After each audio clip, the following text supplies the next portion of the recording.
Magandang umaga po sa ating lahat. At isa pong maligayang araw ng Panginoon sa bawat isa. Samahan po ninyo akong buksan ang inyong mga Biblia sa aklat ng Efeso. Ephesians chapter 1.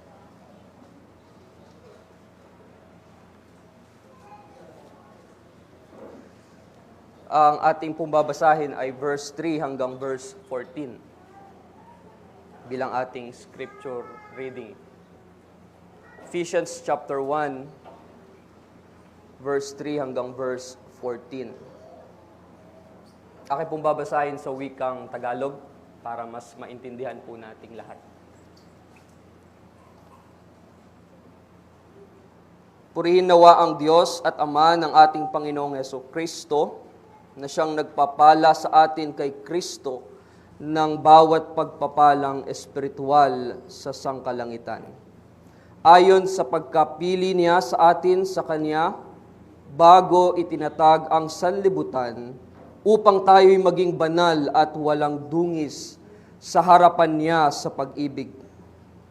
Tayo'y itinilaga sa pagkukupkop upang maging Kanyang mga anak sa pamamagitan ni Jesucristo, ayon sa kabutihan ng Kanyang kalooban, para sa ikapupuri ng Kanyang maluwalhating biyaya na ipinagkaloob niya ng walang bayad sa atin sa pamamagitan ng minamahal. Sa Kanya'y mayroon kayong katubusan sa pamamagitan ng Kanyang dugo, na kapatawaran ng ating mga kasalanan ayon sa mga kayamanan ng Kanyang biyaya, na pinasagana niya sa atin sa lahat ng karunungan at pagkaunawa, na ipinaalam niya sa atin ang hiwaga ng Kanyang kalooban ayon sa mabuting layunin na Kanyang itinakda kay Kristo, bilang katiwala ng Kanyang kaganapan ng panahon upang tipunin ang lahat ng mga bagay kay Kristo, ang mga bagay na nasa kalangitan at ang mga bagay na nasa ibabaw ng lupa. Sa Kanya ay tumanggap din tayo ng isang mana na itinalaga ng una pa ayon sa layunin niya na gumagawa ng lahat ng mga bagay ayon sa Kanyang pasya at kalooban, upang tayo na unang umasa kay Kristo ay mabuhay upang purihin ang Kanyang kaluwalhatian.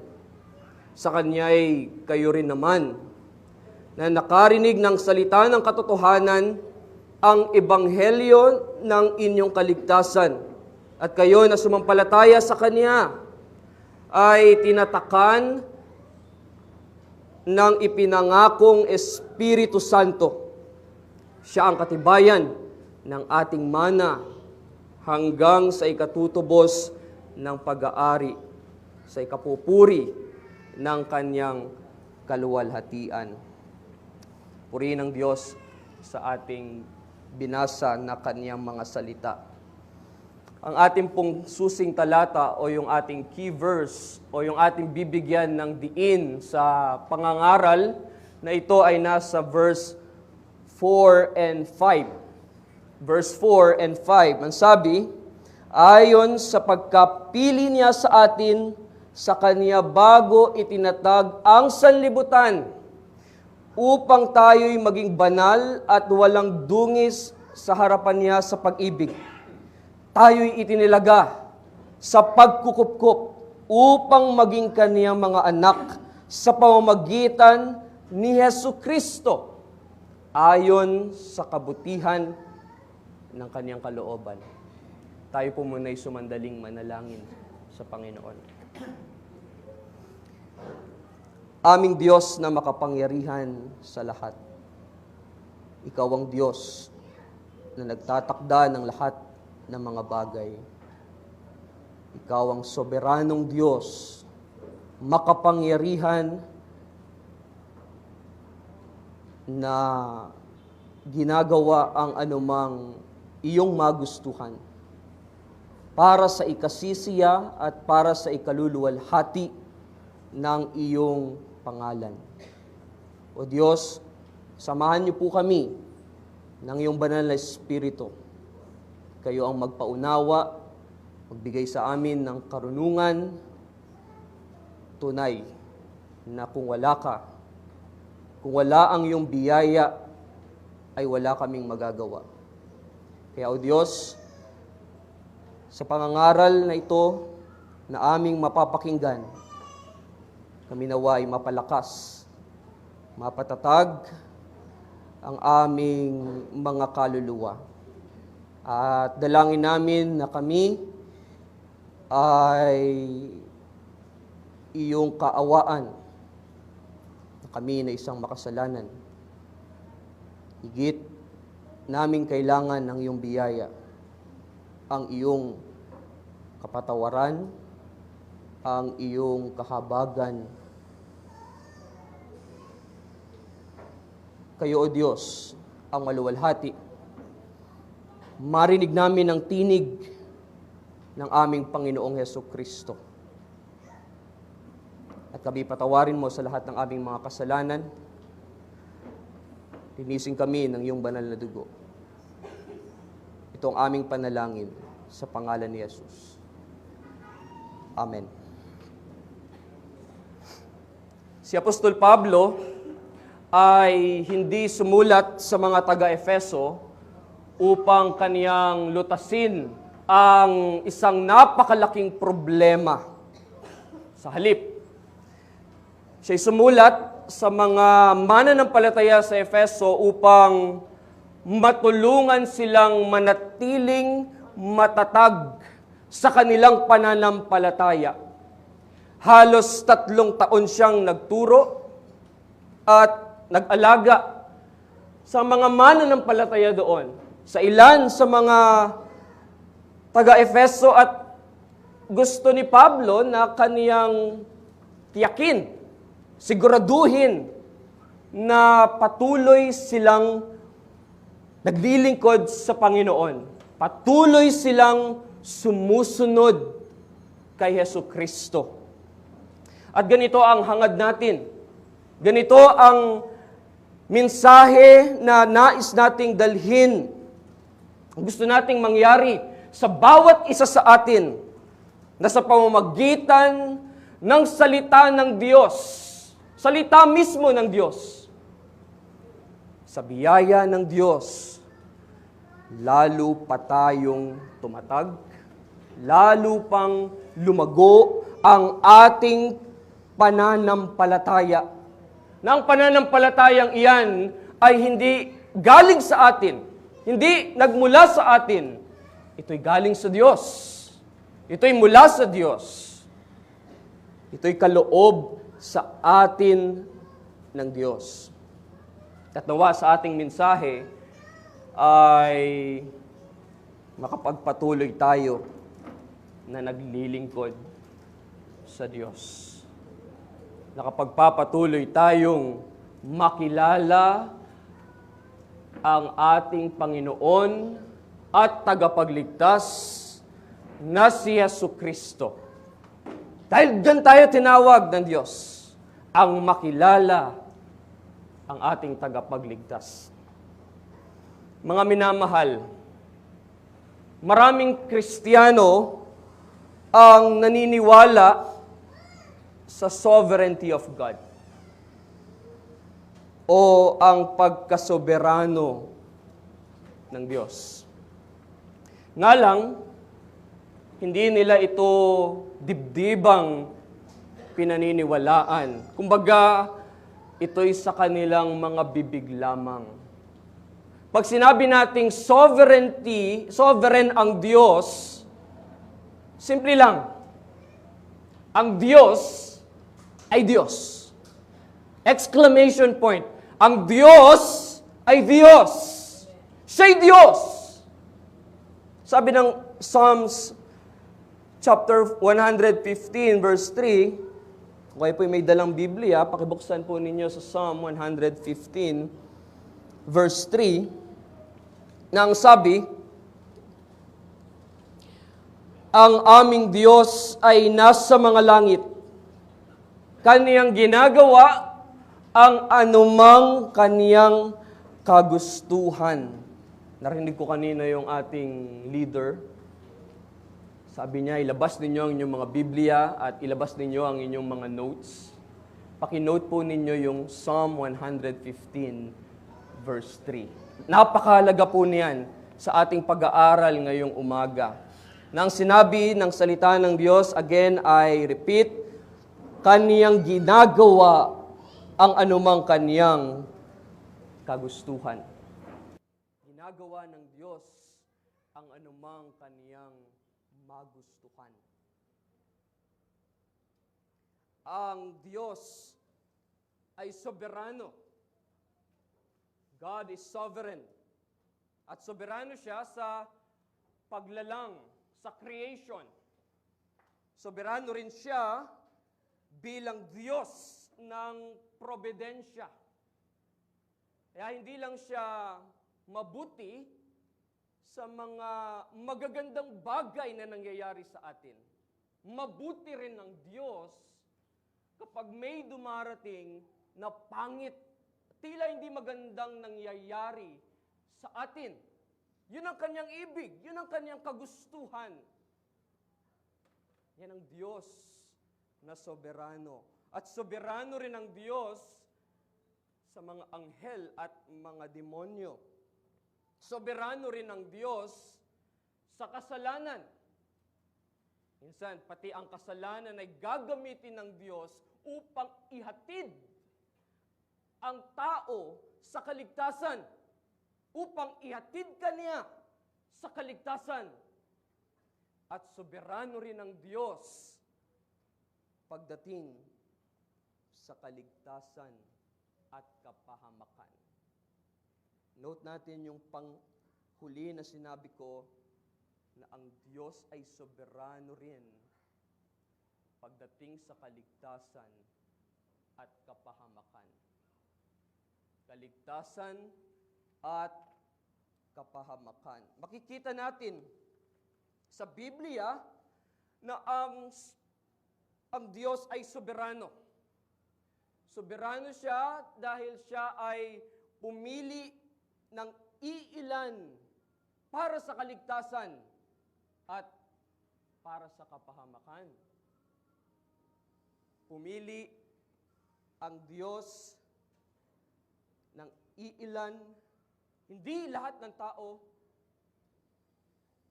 para sa kaligtasan at para sa kapahamakan. Ang Diyos ay soberano na siyang nagsugo ng kaniyang kaisa-isang anak, ang kaniyang bugtong na anak. Alam natin, nakilala natin, na naririnig natin ang pangalan ni Kristo. Ang pangalan ni Hesus Kristo na walang ibang pangalan na ibinigay ang silong ng langit na sukat nating ikaligtas. At ang ating Panginoong Hesus Kristo, nung siya'y nakabayubay doon sa krus ng Kalbaryo, namatay siya para sa iilan at hindi sa iba.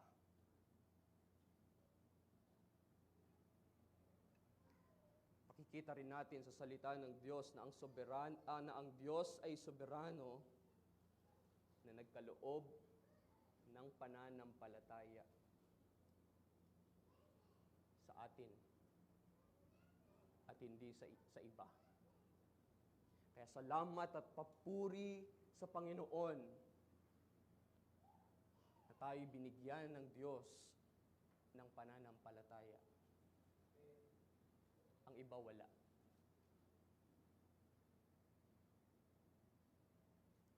Tulungan nawa tayo ng banal na Espiritu at atin nawa itong maunawaan, itong katotohanan na soberano ang Diyos sa kaligtasan. Yan ang ating ginawang paksa sa ating pag-aaral. God is sovereign in salvation. God is sovereign in salvation. At nais kong makinig tayong mabuti because this sermon is a matter of life and death. God is sovereign in salvation. At sa ilalim ng ating paksang iyan ay ating bibigyang diin ang dalawang punto na makikita natin sa verse 4 and verse 5 na ating ginawang susing talata or ating key verse. Ang una ay pinili niya tayo kay Kristo. He chose us through Christ. God chose you through Christ. At ang pangalawa ay itinalagan niya tayo kay Kristo. He predestined us. Tayo'y itinalagan niya kay Kristo. Tignan natin ang una. Pinili niya tayo kay Kristo. Nagbigay si Pablo, siya ang writer ng aklat ng Efeso. At habang sinusulat niya ito, alam niyo po bang siya'y nasa kulungan? Nagbigay si Pablo sa verse 4 and verse 5 ng 4 na bahagi ng pagpiling ito. Una, matutunghayan natin na yung sinabing sa Kanya, iyon ay si Kristo. Ito'y kay Kristo. Iyon ay dahil sa Kaniyang pagsasakripisyo para sa atin. Tayo dapat ang magdusa doon sa krus. Pero siya ang naparusahan, sumalo ng galit at puot ng Diyos na dapat ay sa atin. At ang pangalawa, na makikita natin doon sa verse, ito'y bago itinatag ang sanlibutan.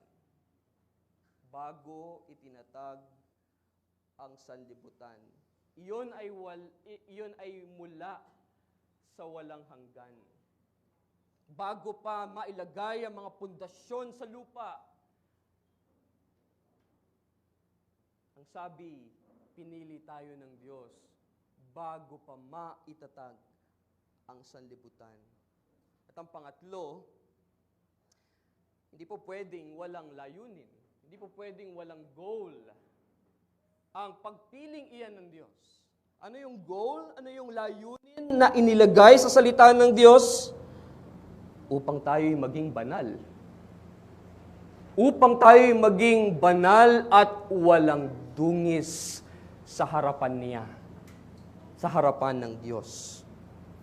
Sapagkat kung hindi ka banal, hindi ka gagawing banal ng Diyos, hindi ka makakapasok sa kalangitan. Hindi ba? Walang unholy doon na po pwede. Walang makasalanan na hindi matuwid sa harapan ng Diyos ang makakasama ni Jesucristo. At ang pang-apat diyan, ito'y gawa ng pag-ibig ng Diyos. Ito'y gawa ng pag-ibig ng Diyos na tayo'y itinalaga sa pagkukupkop upang maging Kanyang mga anak kay Jesucristo. Now, inote din po ninyo yung verse na sinabi sa John chapter 15, verse 16. John chapter 15, verse 16. Ang sabi roon, ako'y hindi ninyo pinili, ngunit kayo'y pinili ko. Ako'y hindi ninyo pinili, ngunit kayo'y pinili ko. Sino po rito yung laking church? Taas ang kamay. Hello? Sino po dito yung lumaki na mayroon ng church na inaatinan? Salamat sa Panginoon. Hindi ko po kayo papagalitan. Ako po ay laking church din. At hindi sa reform. Hindi sa isang reformed church. At sa mga panahong iyon, di ko masyadong maintindihan ang doktrina ng election o ang doktrina ng pagpili ng Diyos. At maaaring sinasabi rin natin na hindi ko rin maintindihan, Pastor. Hindi ko lubos na maunawaan anong iibig sabihin ng election o ng pagpili. Inaamin ko na ako'y mangmang, ignorante. Akala ko dati, ito'y doktrina na pinag-aaksayahan lamang ng panahon ng marami. At ang mga naniniwala rito ay wala silang gaanong pakialam sa mga nawawala. Yung bang katuwiran na o pumili naman pala ang Diyos, bakit pa tayo hahayo at magbahagi ng salita ng Diyos? Ako'y mangmang, inaamin ko sa doktrinang ito.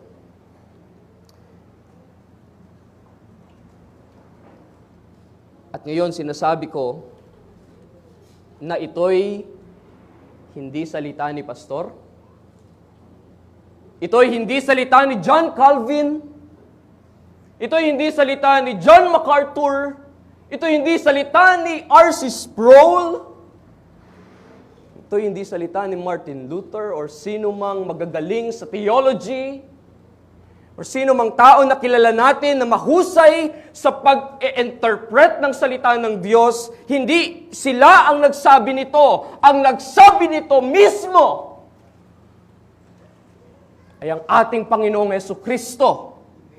Si Jesus, tingnan niyo yung Biblia ninyo. Nakapula. Ang ibig sabihin na si Jesus, si Jesucristo, ang nagsalita. Anong sabi? Hindi ninyo ako pinili. Ako ang pumili sa inyo. I chose you. Hindi natin siya hinahanap. Hinanap ka niya. Hindi mo siya hinahanap. Hindi mo siya iniisip. Pero heto, inabot ka ni Jesus. He came to seek and to save that which was lost. Hindi ko pinili si Jesus. Si Jesus ang pumili sa akin. Maaari ba nating sabihin yon kahit sa ating kinauupuan ngayon, hindi ako ang pumili kay Jesus. Hindi ako ang pumili sa Diyos. Siya ang pumili sa akin. At naganap yon bago matatag ang sanlibutan. Hindi ba? Ano sabi ng verse? Nangyari yon bago matatag ang sanlibutan. Ibig sabihin na ang pagpili ng Diyos ay nangyari bago ang panahon, bago nagkaroon ng oras, bago nalikha ang lahat ng mga bagay. Ang batayan nun ay ang pagkasoberano ng Diyos. Ang Diyos ay soberano. Yun ang layunin ng Diyos. Yun ang goal. Sabi ko nga kanina, hindi pwedeng walang patutunguhan ang pagpiling iyan ng Diyos. Kaya sila na mga pinili ng Diyos ay pinili upang maging banal sa harapan niya dahil kay Kristo. Hindi tayo pinili dahil tayo ay banal. Hindi tayo pinili dahil tayo ay matuwid or merong something sa atin na tila kaaya-aya o maganda na naantig ang Diyos sa iyo, kaya Kanya pinili. Tayo ay pinili upang tayo ay maging banal. Pinili tayo ng soberanong Diyos hindi lamang para sa kaligtasan, kundi para sa kabanalan, kundi para din sa kabanalan. Ang Diyos ay banal. Na pag sinabi natin ang Diyos ay banal, ang Diyos ay napopuot sa kasalanan. Ang Diyos ay banal at tinatawag tayo ng Diyos na magpakabanal sa lahat ng paraan ng ating pamumuhay. Kaya napakahalaga din sa atin bilang isang Kristiyano ang 10 utos. Na hindi lang natin siya basta papakinggan o babaliwalain, sasadyaing hindi to pa rin, hindi tayo dyan tinawag.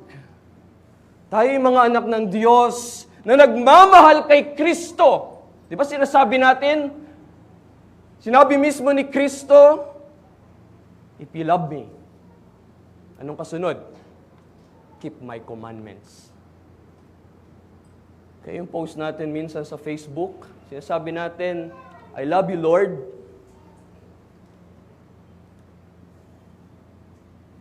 Sana totoo nga yun. Dahil may kasunod yun. Na kung iniibig nga natin ng tunay ang Diyos, ay susundin natin ang kanyang mga utos. Ang 10 kautusan ng Diyos. Diyan tayo tinawag. Di tayo basta lang iniligtas, kundi tayo tinawag din upang maging banal sa lahat ng paraan ng ating pamumuhay. Ang kabanalan ay bahagi ng biyaya ng Diyos.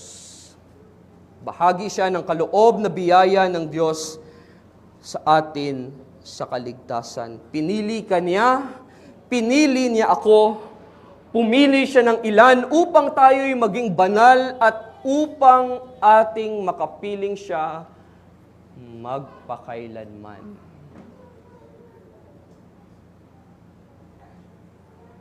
Yun ang chief end of man. Chief end of man. Nakapag tayo ay nawala na sa mundong ito at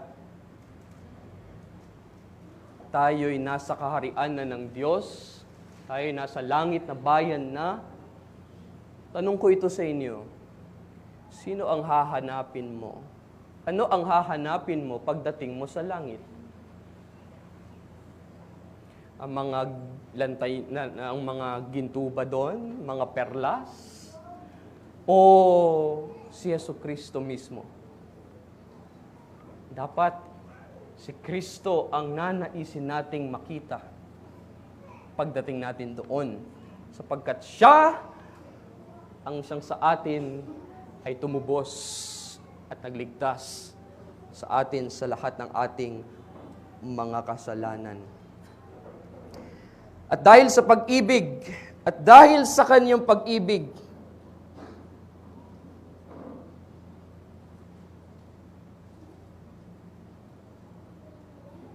pinili niya tayo.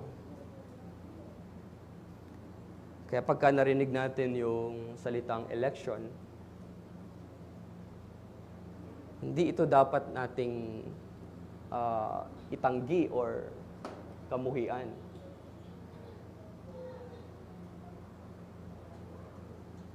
Dapat nating maunawaan na ang pagpili ay hindi lamang ginawa ng Diyos, kundi ito'y isang paghahayag ng Kaniyang walang hanggan at hindi nagbabagong pagmamahal.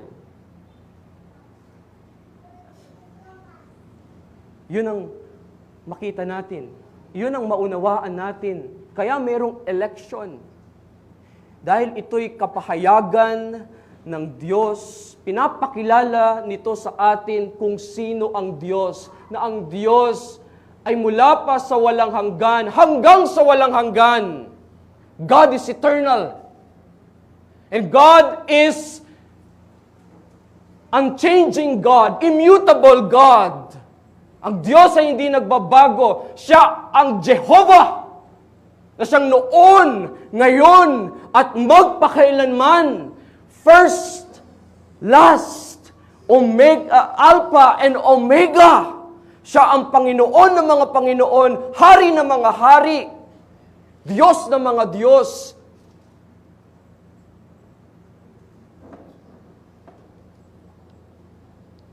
Ang salita ng Diyos ay hindi lamang nagsasabi sa atin na ang Diyos ay pumili ng ilan, kundi ito'y nagsasabi rin sa atin kung bakit niya tayo pinili. Bakit nga ba niya tayo pinili? Ang rason, anong sabi ng verse? Tingin na natin yung verse. Ang rason, dahil mahal tayo ng Diyos. Ang rason ay ang pag-ibig ng Diyos. At ang pag-ibig na iyon ng Diyos, i-note nyo po ito, ay walang kondisyon. Hello? Amen. Unconditional yung love ng Diyos sa atin. Pinili ka niya hindi dahil matalino ka. Pinili ka niya dahil guwapo ka o maganda ka. Pinili ka niya dahil mahal ka niya. Unconditional ang love ng Diyos. At sa pag-ibig, sabi ng talatang 5, sa verse 5, sa pag-ibig, tayo'y itinalaga sa pagkukupkup upang maging kaniyang mga anak sa pamamagitan ni Heso Kristo. Alam niyo ba yung talatang John 15 verse 13, ang sabi roon, greater love hath no man than this, that he lays down his life for his friends. John 15 verse 13, napakadakila ng pag-ibig niya sa atin, na kanyang ibinigay, ibinuwis ang kanyang buhay para sa kanyang mga kaibigan. Iyon mismo ang ginawa ng ating Panginoong Hesus. Hindi niya lang basta sinabi na ang Diyos ay pag-ibig, kundi pinakita niya, He demonstrates His love towards us while we were yet sinners. Christ died for us. Si Kristo ay namatay para sa atin. Inialay niya ang kanyang buhay. Saan? Doon sa krus ng Kalbaryo upang kanyang iligtas ang mga ibinigay ng kanyang Ama, ang mga hinirang, ang mga pinili, ipinasya ng Diyos. Hindi ikaw ang nagpasya, hindi ang tao ang nagpasya, ang Diyos ang nagpasya bago ang pundasyon ng mundo na ibibigay niya. Ipapadala niya ang kanyang kaisa-isang anak, ang kanyang bugtong na anak para iligtas tayo. Kanyang ibinigay ang kanyang kaisa-isang anak upang ang sinumang sa kanya'y sumampalataya hindi mapahamak kundi magkaroon ng buhay na walang hanggan.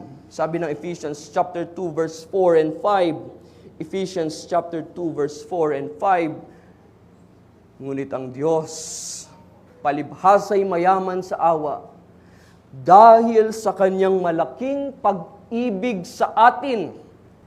Maging noong tayo'y mga patay sa pamamagitan ng ating mga pagsuway, binuhay niya tayo kay Kristo.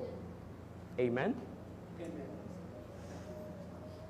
So pinili tayo ng Diyos kay Heso Kristo. Ang pangalawa natin, tayo itinalaga niya kay Kristo. He predestined us through Christ. Ang resulta ng pagpili ng Diyos ay ang pagkukupkup o yung salitang pag-ampon. Pagkukupkup upang maging kanyang anak. He adopt us. Itinalaga tayo ng soberanong Diyos sa pag-aampon bilang mga anak sa pamamagitan ni Yesu Kristo. At anong sabi ng verse? Sa verse 5, yun ay ayon sa kaniyang mabuting kalooban. Listen, napaka-importante po nito. Ang kaniyang kalooban. Hello, are you with me? Ang kaniyang kalooban ang nagpasya ng ating destiny. Ang kaniyang kalooban ang nagpasya ng ating kahihinatnan. Am I clear? Iyon ang ibig sabihin ng salitang predestination. Yun ang ibig sabihin ng salitang predestined. Ngayon ang tanong, ano ang ating kahihinatnan? Ano ang ating kahihinatnan? Ang sagot, tayo'y itinalaga. Sabi ng verse, sa verse 5 ng ating susing talata, tayo'y itinalaga bilang anak. Upang maging anak niya. O yung familiar na verse sa atin, John chapter 1. Anong verse? Verse 12.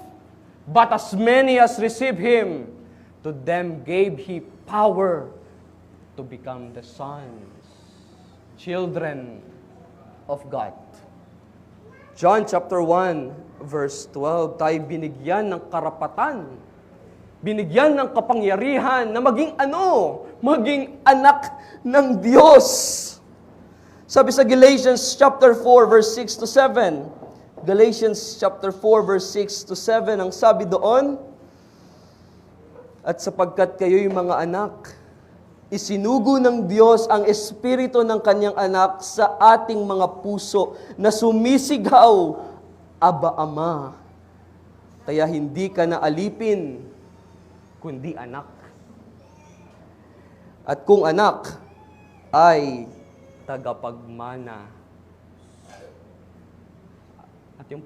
At yung manang iyon, ay yung ating binasa kanina sa Ephesians chapter 1, angat ka lang ng konti bago yung ating key verse sa verse 4 and 5, makikita mo doon ang espiritual na mga pagpapala ng Diyos.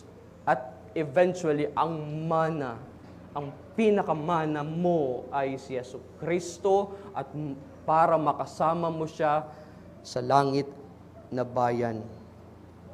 Hindi lang tayo kaniyang mga anak, tayo ay kaniyang minamahal na mga anak. Sa 1 John chapter 3 verse 1, 1 John chapter 3 verse 1, masdan ninyo kung anong uri ng pag-ibig ang ipinagkaloob sa atin ng Ama upang tayo'y matawag na mga anak ng Diyos. At tayo'y gayon nga. At tayo'y gayon nga. Ito'y ginawa ng Diyos. Ito'y gawa sa atin ng Diyos. Sabi ng ating text sa verse 5, ayon sa kabutihan ng Kanyang kalooban. Ginawa ito ng soberanong Diyos. Sa madaling salita, iyon ang gusto niya. Di ba pinanood ko po sa inyo Psalm 115 verse 3? Na ginagawa niya kung ano ang kanyang kagustuhan, kung ano ang kanyang maibigan. Ito yun.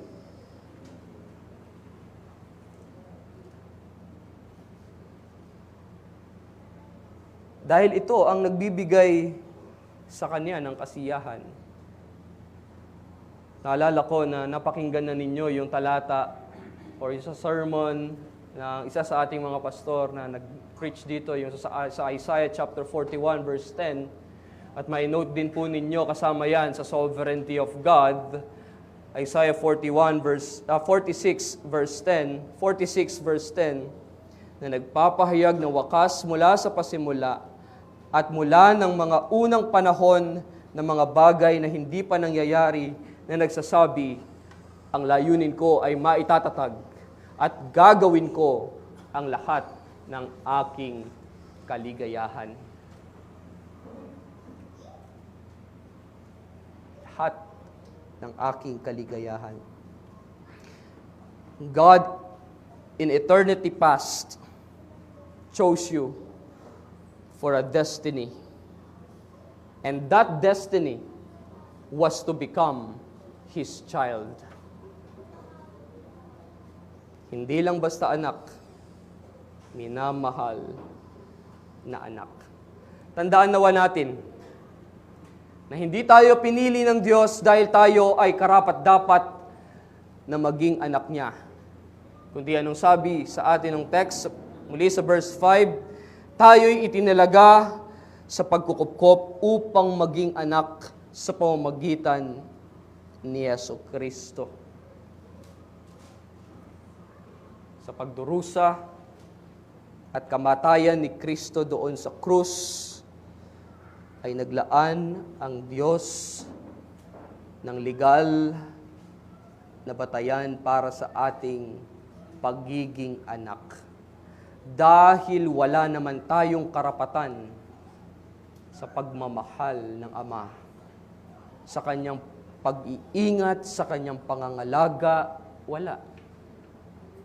At wala naman tayong karapatang manirahan sa tahanan ng Diyos. Wala tayong karapatan doon na tayo'y titira sa langit na bayan kung wala ang legal na pundasyong iyon.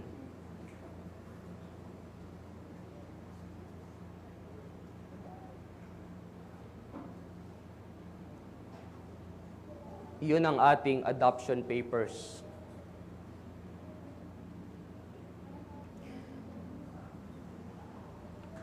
At hindi lang siya basta papel na nakasulat ang iyong pangalan doon, kundi yun ay may tatak. Meron siyang seal. Ito ay tinatakan ng dugo ni Kristo. Dugo mismo ni Kristo. Sabi na Ephesians 2 verse 13, Ephesians 2 verse 13, subalit ngayon ay na kay Kristo Jesus. Kayo na noong una ay malayo, ay inilapit sa pamamagitan ng dugo ni Kristo. Nothing but the blood of Jesus. Wala ang ibang makapaglilinis ng lahat ng ating kasamaan, kasalanan, kundi ang dugo lamang ni Kristo na nabayubay, natigis doon sa krus ng Kalbaryo. At doon, kitang-kita natin, namamalas natin ang napakadakilang pag-ibig sa atin ng Diyos. At note, take note, hindi lang dapat pag-ibig ng Diyos ang makita natin doon sa krus. Hello? Ang dapat rin nating makita doon sa krus ay ang puot at galit ng Diyos. Hindi natin maiintindihan ng gospel, ang mabuting balita, hanggat hindi natin nakikita o nauunawaan na galit ang Diyos sa atin, na napopuot ang Diyos sa lahat ng ating mga kasalanan. At dahil sa kasalanan, paparusahan niya ang tao. Paparusahan niya tayo. Pero imbis na ikaw ang maparusahan, imbis na ikaw ang ipako dun sa krus, ipinasya ng Diyos. Ang Diyos na soberano, ibinigay niya ang kanyang kaisa-isang anak upang tayo'y matubos niya sa ating mga kasalanan na kahit isang patak hindi dumampi sa iyong balat, na kahit isang hagupit hindi dumapo sa iyo, lahat ay sinalo ni Jesucristo. Siya ang naging pampalubag loob ng Diyos sa lahat ng ating mga kasalanan.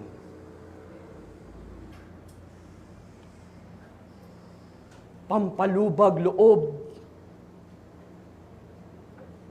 Propitiation. Siya rin ang siyang namagitan. Siya ang ating tagapamagitan na kung wala siya, hindi tayo makakapasok sa kaharian ng Ama. Hindi tayo makakapasok sa kaharian ng Diyos. There is one mediator between God and man. And that man is Christ Jesus.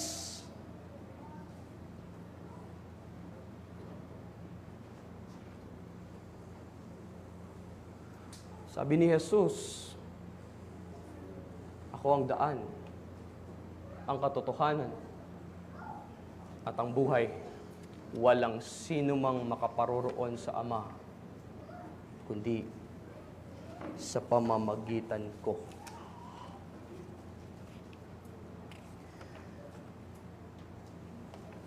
Gawa itong lahat ng soberanong Diyos. Kaya anong tugon natin sa lahat ng ito?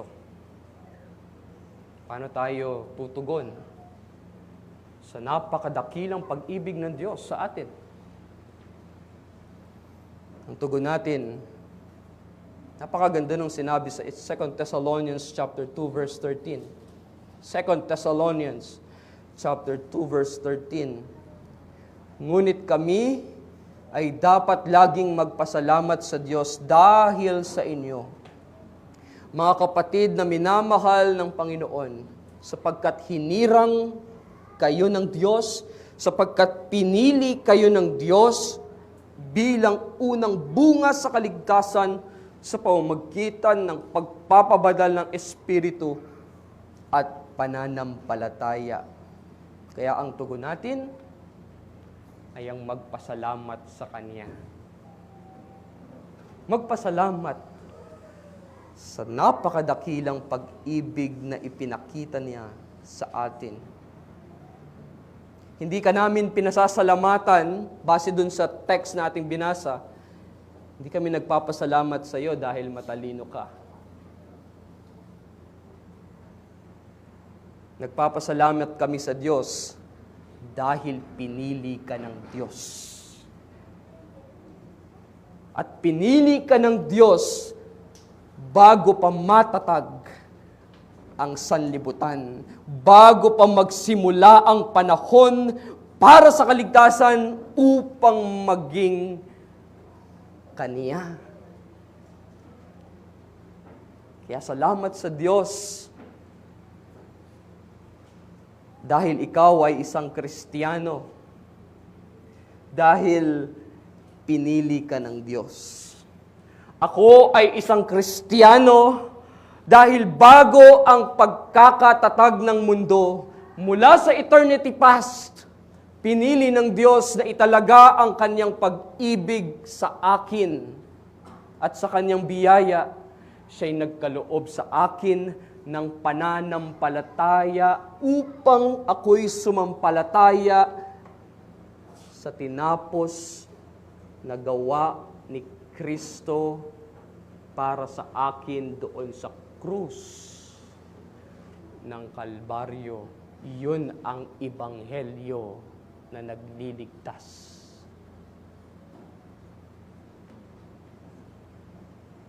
Hindi lang siya Jesus na ang alam natin na siya ang tagapagligtas. Can you elaborate ang Jesus na sinasabi mo?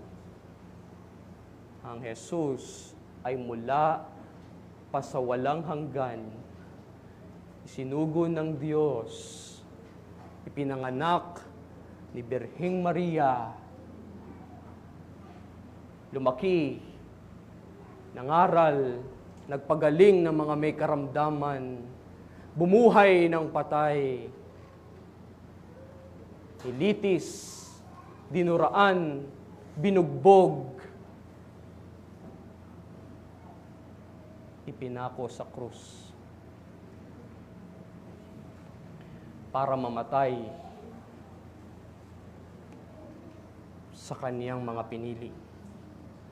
Para mamatay, para tubusin ang mga ibinigay ng kaniyang Ama sa Kanya.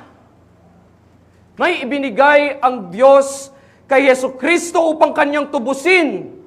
Yun ang Kanyang pasya bago pa magsimula ang panahon. At isa tayo, at isa ka doon.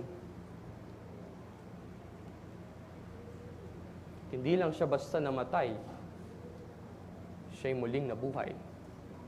Pagkalipas ng 3 araw, siya'y muling nabuhay, tumakyat sa kanang luklukan ng kaniyang Ama. At nangako na muling paparito, na muling babalik upang kung saan man siya naroon, tayo rin ay doroon. At kapag tayo naroon na, wala tayong ibang gagawin kundi purihin, itanghal ang kaniyang pangalan. Worthy is the Lamb who was slain. Di ba? Nakanta niyo ba yon?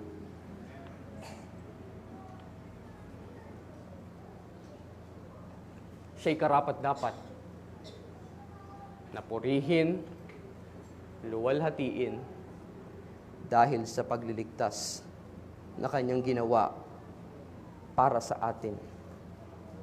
Yan ang tanong. Bakit ginawa ng Diyos ang lahat ng ito para sa atin? Bakit nga ba? Bakit gusto niya tayong maging anak niya? Bakit? Baka kung titingnan mo yung sarili mo sa salamin, ang pangit-pangit natin, di ba? Ang baho-baho natin, di ba? Ay, hindi ko sinasabi yung physical na appearance natin. Ang nais kong sabihin, marumi ka dahil sa kasalanan, hindi ba? Walang magtataas at mag-aamok na magsasabi, Pastor, wala akong kasalanan! Baka sabihin sa atin ng salita ng Diyos, sinasabi ng salita ng Diyos, kung sino ang walang kasalanan, siya ang unang bumato. Hindi ba?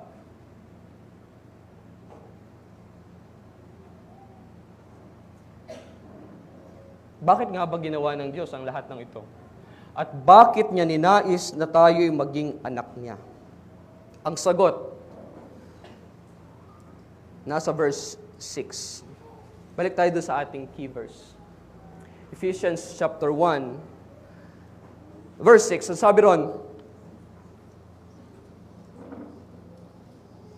para sa ikapupuri ng Kaniyang maluwalhating biyaya.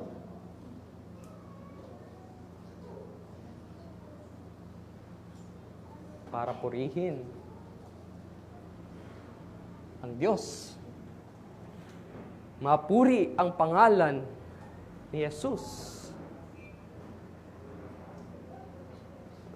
Sabi ni John MacArthur, alam kong ito ay kino-quote din ni Pastor.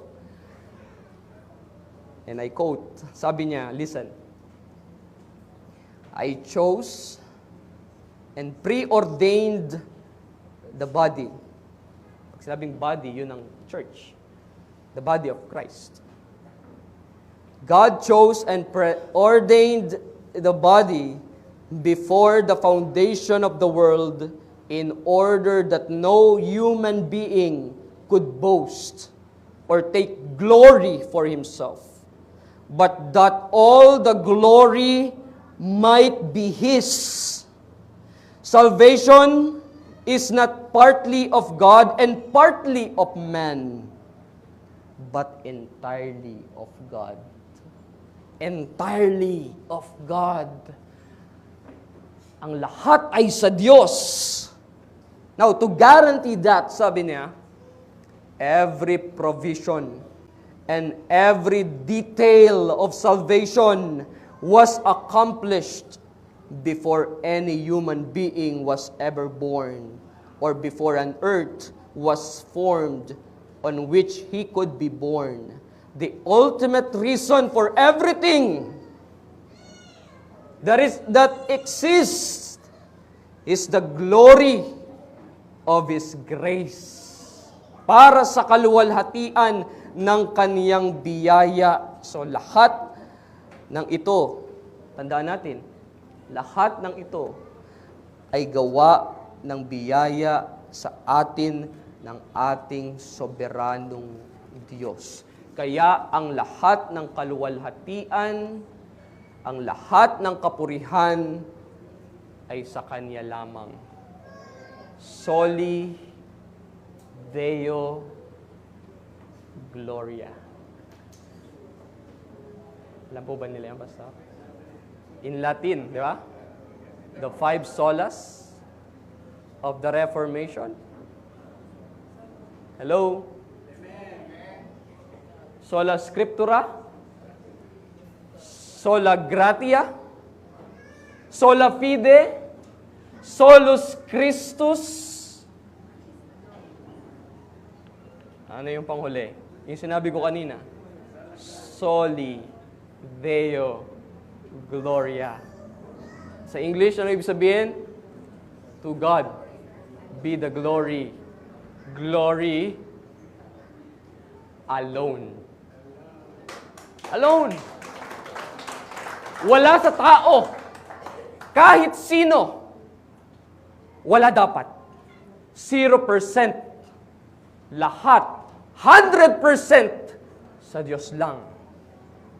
Ang lahat ng kapurihan. Amen. Tayo manalangin sa Diyos.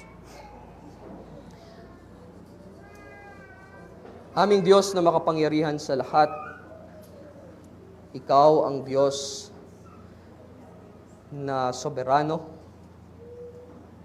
na kung ano ang iyong maibigan,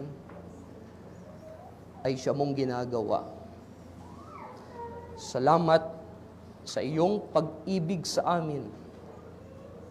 Dahil doon, kami yung pinili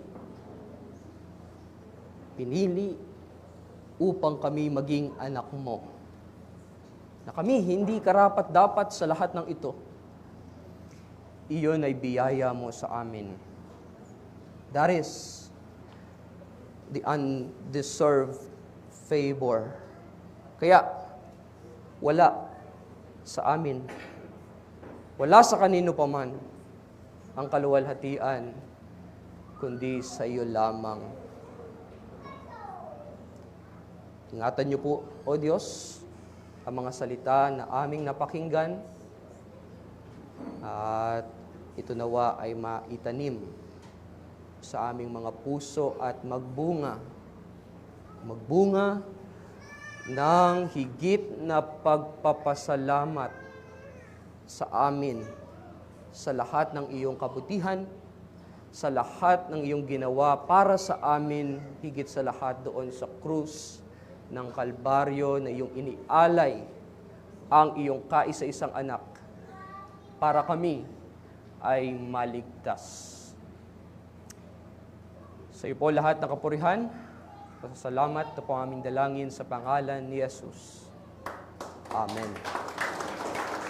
Magandang umaga po sa atin.